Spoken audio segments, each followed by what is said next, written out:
तो कैसे हो चैंपियंस। पिछले क्लास में हमने डिटर्मिनेंट के बारे में देख लिया था। इस क्लास में बात करते हैं डिटर्मिनेंट के ऊपर कुछ इंपॉर्टेंट प्रॉपर्टी के बारे में। ठीक है, इंपॉर्टेंट प्रॉपर्टीज ऑफ डिटर्मिनेंट। ठीक है, तो पहला नंबर का प्रॉपर्टी हम पढ़ते हैं। इसके अंदर क्या है कि मान लेते हैं कोई भी एक डिटर्मिनेंट है। ठीक है, उसके हमने सभी रो को कॉलम में चेंज कर दिया और सभी कॉलम को रो के अंदर चेंज कर दिया। तो उस सिचुएशन में डिटर्मिनेंट की प्रॉपर्टी पे कोई फर्क नहीं पड़ता। ठीक है, क्या बोल सकते हैं हम, the value of determinant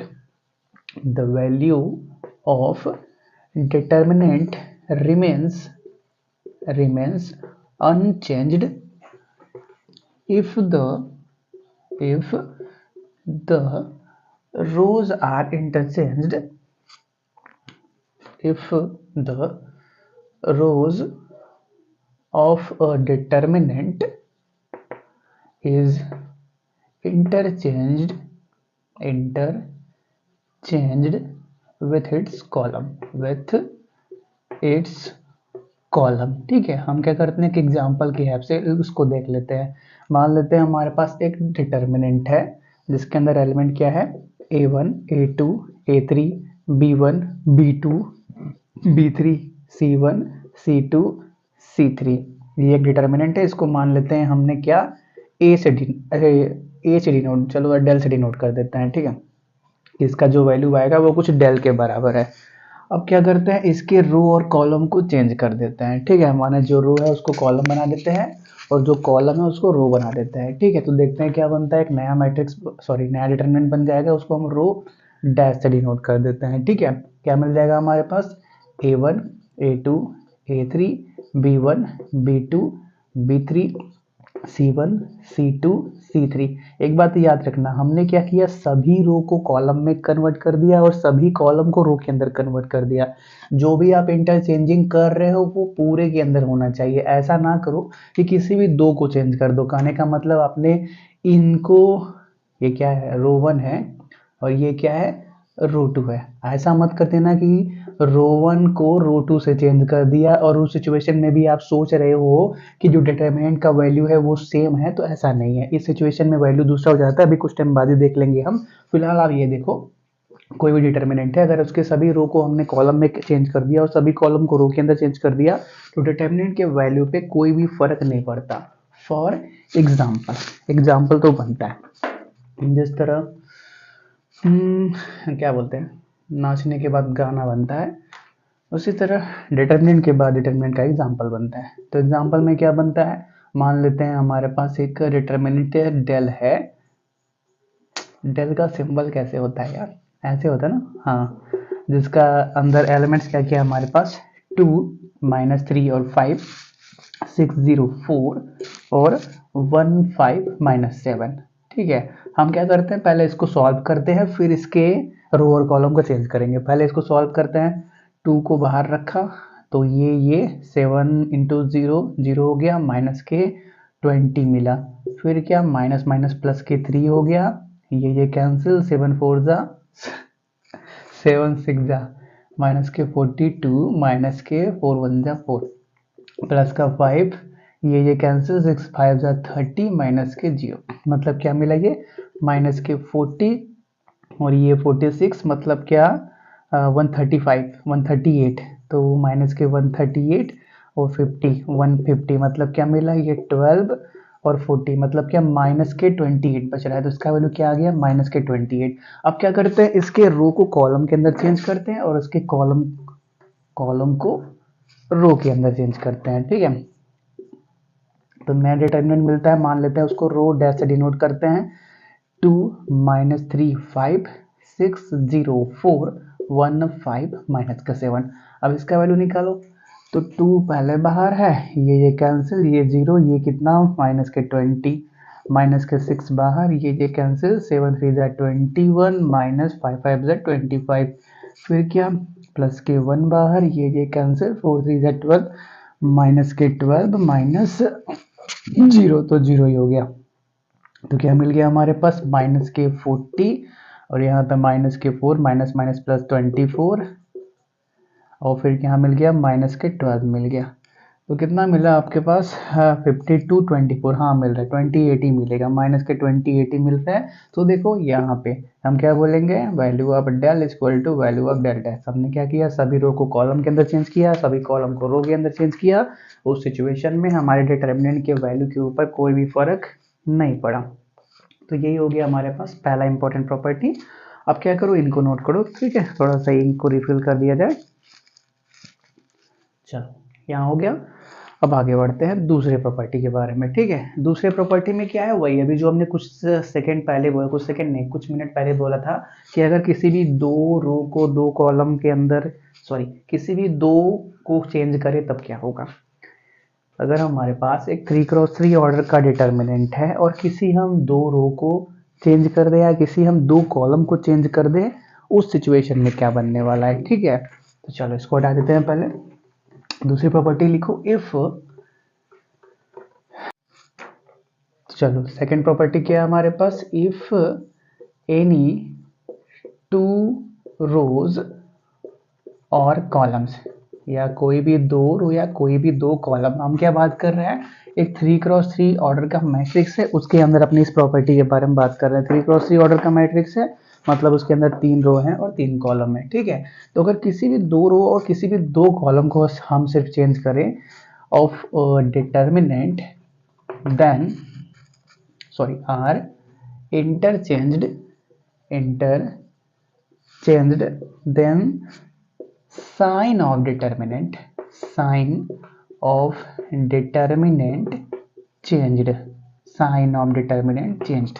for example हमारे पास एक डिटर्मिनेंट है जिसको हमने क्या, डेल से डिनोट किया था, और उसके अंदर एलिमेंट्स क्या क्या आए थे हमारे पास, a1 a2 a3, a1 a2 a3, b1 b2 b3, c1 c2 c3।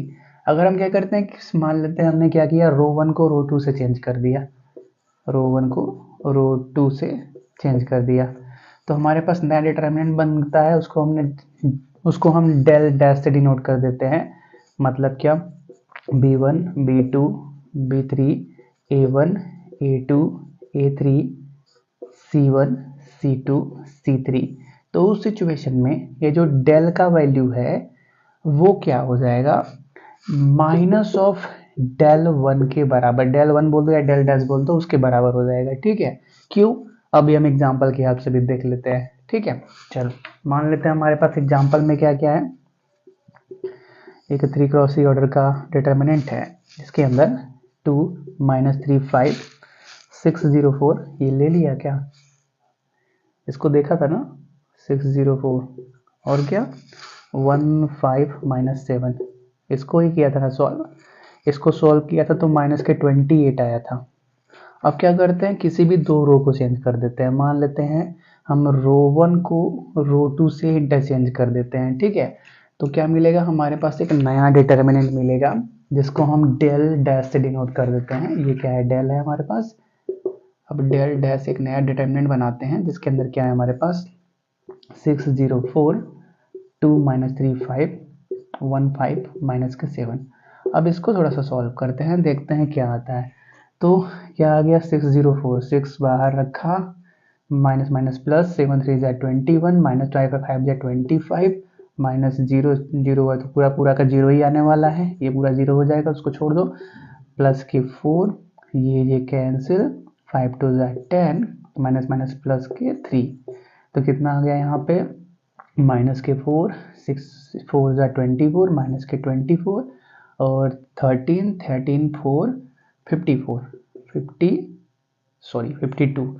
तो यहाँ पे क्या आ रहा है हमारे पास, प्लस का 28 आ रहा है, और यहाँ पे क्या आया था, माइनस के 28 आया था। तो देख लो इस टाइम पे डेल का वैल्यू क्या है, माइनस ऑफ डेल डैश के बराबर है। डेल का वैल्यू माइनस के 28 है, तो डेल डैश क्या आ गया, माइनस ऑफ माइनस के 20, कैसे बोलते हैं यार, ऐसे बोलते हैं, नहीं ऐसे नहीं बोलते हैं, हाँ सिंपली ऐसा बोल दो कि डेल और डेल डैश में माइनस का चेंज आ गया। क्या बोला कि इफ एनी टू रोज और two columns are of determinant are interchange then sign of determinant change. इसका वैल्यू क्या आया था, माइनस के 28 आया था, तो डेल्टा इसका वैल्यू क्या आ गया, 28 आ गया। सिंपल सी बात है, ऐसे समझो, ठीक है, कि अगर हम किसी भी दो रो या किसी भी दो कॉलम को चेंज कर देंगे तो डिटर्मिनेंट का साइन क्या हो जाएगा, चेंज हो जाएगा। डिटर्मिनेंट क्या साइन क्या हो जाएगा, चेंज हो जाएगा। डिटर्मिनेंट का वैल्यू -28, तो डैश का वैल्यू क्या आ गया, सिंपली 28 आ गया। चलो इसको नोट करो। अब बात करते हैं अगले प्रॉपर्टी के बारे में। चलो, तो अब क्या करते हैं, मान लेते हैं कोई भी दो रो के एलिमेंट्स अगर आइडेंटिकल है, मतलब सेम है, मान लेते हैं कोई दो रो या कोई भी दो कॉलम भी मान लो, उनके एलिमेंट्स क्या है, आइडेंटिकल है, मतलब सेम है, तो उस सिचुएशन में डिटर्मिनेंट का वैल्यू डायरेक्टली जीरो हो जाता है। ये सभी प्रॉपर्टीज क्यों पढ़ रहे हैं, इस प्रॉपर्टीज का आप यूज कर सकते हो, ठीक है। कोई भी डिटर्मिनेंट है, उसके अंदर ऑब्जर्व करोगे तो वो अपने आप ही सॉल्व हो जाता है, ठीक है। जरूरी नहीं है कि बार बार आप हर डिटर्मिनेंट को ओपन करके सॉल्व भी करो, उसको ऑब्जर्व करोगे तो वो अपने आप ही दिख जाता है कि वो कैसा है, उसका वैल्यू क्या हो सकता है। तीसरी प्रॉपर्टी, इफ एनी टू रोज या कॉलम्स भी मान सकते हो of a determinant are identical, of a determinant are identical मतलब सेम बोल दो, और सेम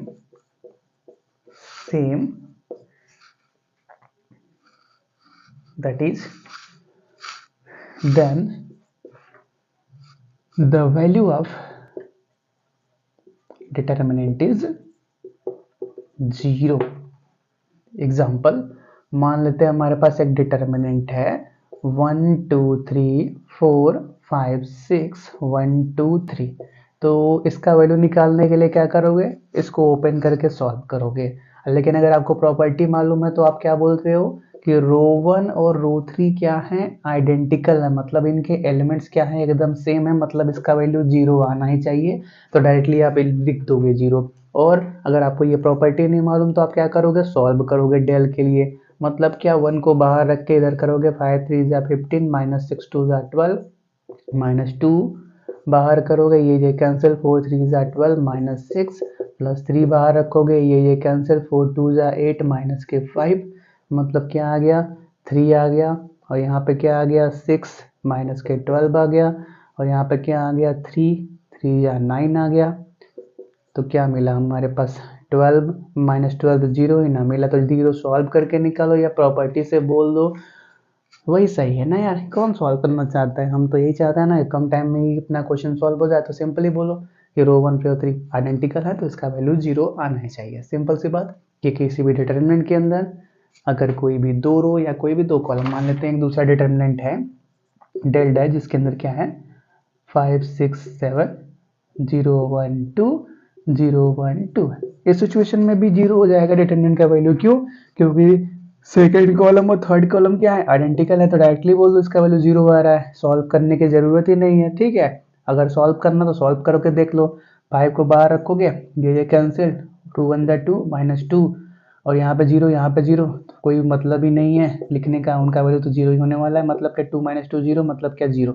सिंपल सी बात, अगर कोई भी दो या कोई भी दो कॉलम करस्पॉन्ड, कोई भी दो रो या कोई भी दो कॉलम आइडेंटिकल है, मतलब उनके एलिमेंट सेम है, तो उनका वैल्यू क्या होने वाला है, हमेशा ही जीरो होने वाला है, हमेशा ही जीरो होने वाला है, ठीक है। चलिए नेक्स्ट क्या करते हैं, किसी एक डिटर्मिनेंट के अंदर किसी एक नंबर से मल्टीप्लाई करते हैं। तो देखो हमने मैट्रिक्स और डिटर्मिनेंट के डिफरेंस के टाइम ही आपको बता दिया था कि अगर हम मैट्रिक्स के अंदर कोई भी एक नंबर मल्टीप्लाई करते हैं तो वो नंबर हर जगह पे मल्टीप्लाई होता है। मतलब मान लेते हैं 3x3 ऑर्डर का मैट्रिक्स है और हमने क्या किया, उसके अंदर 5 से मल्टीप्लाई किया, तो 5 हर जगह मल्टीप्लाई में जाएगा, लेकिन डिटर्मिनेंट में केस में ऐसा नहीं होता। आप जिस रो के अंदर मल्टीप्लाई करोगे या जिस कॉलम के अंदर मल्टीप्लाई करोगे सिर्फ वहीं पे मल्टीप्लाई होगा। अगर मान लेते हैं हमारे पास एक डिटर्मिनेंट सिंपल सा है 1 2 3 4, ठीक है, मान लेते हैं एक ए नाम का डिटर्मिनेंट है और हमको क्या करना है, ए के अंदर 3 मल्टीप्लाई करना है। तो 3 आप या तो किसी एक रो में या किसी एक कॉलम में एक ही जगह पे मल्टीप्लाई करोगे, हर जगह पे मल्टीप्लाई नहीं कर दोगे, ठीक है। तो वही हमारे पास नेक्स्ट प्रॉपर्टी है, ठीक है, if each element of a row, property number 4, if each element of a row or column column of a determinant is multiplied by a constant k, then its value मतलब determinant का value gets multiplied by के, value gets multiplied by के। ये बात clear है? नहीं clear है तो क्या करते हैं कि एग्जांपल से समझ लेते हैं। पहले ऐसे समझो, अगर हमारे पास एक डेल नाम का डिटरमिनेंट है जिसके अंदर मान लेते हैं a1 a2 a3 b1 b2 b3 c1 c2 c3 है। हमने क्या किया, रो 1 के अंदर मान लेते हैं 2 से मल्टीप्लाई कर दिया, तो नया एक बन गया हमारे पास डिटरमिनेंट, मान लेते हैं डेल डैश है, तो क्या बन गया 2a1 2a2 2a3 b1 b2 b3 c1 c2 c3। तो देखो यार, यहाँ पे जो वैल्यू आया होगा वो क्या, और यहाँ पे जो वैल्यू आया होगा वो क्या, यहाँ पे जो वैल्यू आया होगा उसमें और इसमें सिंपल सा फर्क होगा। कितना फर्क होगा? 2 के मल्टीपल का फर्क होगा। ठीक है, जैसे मान लेते हैं एक हमारे पास डेल है इसके अंदर 1 2 3 4 है, 2 क्रॉस 2 से लेके देखो, सिंपल है, आराम से समझ जाओगे। अब इसका वैल्यू निकालना चाहे तो कितना आता है, 4 1 जा 1 4 1 जा 4 3 2 जा 6, मतलब क्या -2 आया। अगर हम क्या करते हैं, रो 1 के अंदर 2 से मल्टीप्लाई कर देते हैं जैसा हमने यहाँ पे किया था, तो नया डिटरमिनेंट मिल जाएगा, मान लेते हैं डेल डैश है, क्या मिल जाएगा 2 4 3 4। अब इसको सॉल्व करो, 4 2 जा 8 4 3 जा 12, मतलब क्या मिला -4 मिला। तो देखो यार, डिटरमिनेंट का वैल्यू और जो नया डिटरमिनेंट का वैल्यू मिला उनमें किसका फर्क है, 2 के मल्टीपल का फर्क है। If each element of a row, अगर किसी भी एक डिटरमिनेंट के हर एलिमेंट, किसी भी एक रो के हर एलिमेंट को या एक कॉलम के हर एलिमेंट को किसी एक कांस्टेंट के से मल्टीप्लाई कर देते हैं, तो उस सिचुएशन में जो डिटरमिनेंट का वैल्यू है वो के मल्टीपल के बराबर हो जाता है, के मल्टीप्लाई के बराबर हो जाता है। डिटरमिनेंट का वैल्यू क्या आ गया, -2 आ गया। किससे मल्टीप्लाई किया था, 2 से मल्टीप्लाई किया था, तो जो नया डिटरमिनेंट आया उसका वैल्यू कितना आया, -4 आया। नया डिटरमिनेंट आया उसका वैल्यू कितना आया, -4 आया। सिंपल सी बात है, हाँ ये भी सिंपल सी बात है। जैसे एक 3 क्रॉस 3 ऑर्डर का मैट्रिक्स है हमारे पास, मान लेते हैं 2 3 5 1 0 4 3 3 -3 मान कुछ भी मान लो, इसका वैल्यू मान लेते हैं कुछ अल्फा आया। अब क्या करते हैं, मान लेते हैं हमने क्या रो 2 के अंदर 5 से मल्टीप्लाई कर दिया, तो क्या हो जाएगा, नया डिटरमिनेंट क्या बन जाएगा हमारे पास, 2 3 5 5 0 20 और 3 3 -3। तो इसमें और इसमें क्या फ़र्क होगा, जो आप देखोगे इसका वैल्यू मान लेते हैं कुछ बीटा आता है, तो अल्फा से बीटा कैसे पहुंचे हो गए आप, 5 मल्टीप्लाई करके किसके अंदर, रो 2 के अंदर। तो अगर हम क्या करें, इसका वैल्यू देखना चाहें तो ये बीटा कितने के बराबर होगा, ये आपका 5 टाइम्स ऑफ अल्फा के बराबर होगा। वही बात है ना कि अल्फा का वैल्यू जितना आया होगा उसके अंदर 5 मल्टीप्लाई कर दो, वही वैल्यू क्या होगा, इस वाले डिटरमिनेंट का होगा। सिंपल सी बात है, इसको भी नोट कर लो। बात करते हैं अगले टाइप के प्रॉपर्टी के बारे में। ये चल रहा है ना, हाँ चल रहा है, चलो तो बस एक और प्रॉपर्टी लास्ट बचती है, इसके बाद प्रॉपर्टीज की क्लास कंप्लीट हो जाएगी। ठीक है, तो बस एक और प्रॉपर्टी बच रही है, वो क्या है, if corresponding element of 2 rows और कॉलम और determinant of first known then its value is 0। अगर एक डिटरमिनेंट के अंदर हमने अभी प्रॉपर्टी नंबर 3 देखा था ना, हाँ प्रॉपर्टी नंबर 3 देखा था, उसके अंदर हमने क्या देखा था, कोई भी डिटरमिनेंट है अगर इसके कोई भी 2 रो या 2 कॉलम सेम है तो वो उसका वैल्यू 0 होता है। मान लेते हैं 1 2 3 है, 4 5 6 है और 1 2 3 है, तो इसका वैल्यू क्या आ गया था, 0 आ गया था। लेकिन देखो आखिरी जो आखिरी प्रॉपर्टी है वो क्या बोलती है, अगर कोई भी डिटरमिनेंट के अंदर कोई भी 2 रो या कोई भी 2 कॉलम सेम हो या प्रोपोर्शनल हो उस सिचुएशन, प्रोपोर्शनल का स्पेलिंग सही है, प्रोपोर्शनल जो भी है प्रोपोर्शनल है, तो उस सिचुएशन में भी डिटरमिनेंट का वैल्यू 0 आता है। मान लेते हैं 1 2 3 है, 4 5 6 है और क्या 3, 6 और 9 है। तो क्या करोगे, इसको सॉल्व करोगे या डायरेक्टली इसको जीरो बोलोगे? डायरेक्टली इसको जीरो बोलोगे। क्यों? क्योंकि अगर आप रो 1 को ऑब्जर्व करो, इस रो 1 को ऑब्जर्व करो और इस रो 3 को ऑब्जर्व करो, तो ये क्या है, एक दूसरे के प्रोपोर्शनल है। जब अगर हम क्या करते हैं, रो 3 के अंदर 3 से डिवाइड कर देते हैं, तो क्या बनेगा 1 2 3। क्या बन गया 1 2 3। अब दो रो बराबर हो गए, दो रो बराबर हो गए तो उनका वैल्यू तो जीरो आता ही है। तो सिंपल सी बात है, अगर दोनों दो रो बोले या दो कॉलम प्रोपोर्शनल भी हैं, उस सिचुएशन में भी उनका वैल्यू जीरो आता है। ठीक है, क्या लिखोगे, इफ करस्पॉन्डिंग, करस्पॉन्डिंग मतलब ये समझते हो ना कि पहला एलिमेंट है तो इसको देखोगे, ये दूसरा एलिमेंट है तो इसको देखोगे, तीसरा एलिमेंट है तो इसको देखोगे। करस्पॉन्डिंग मतलब समझते हो ना। चलो ठीक है, तो if corresponding elements of any two rows, of any two rows or columns of a determinant are proportional, अब ठीक है, that is in the same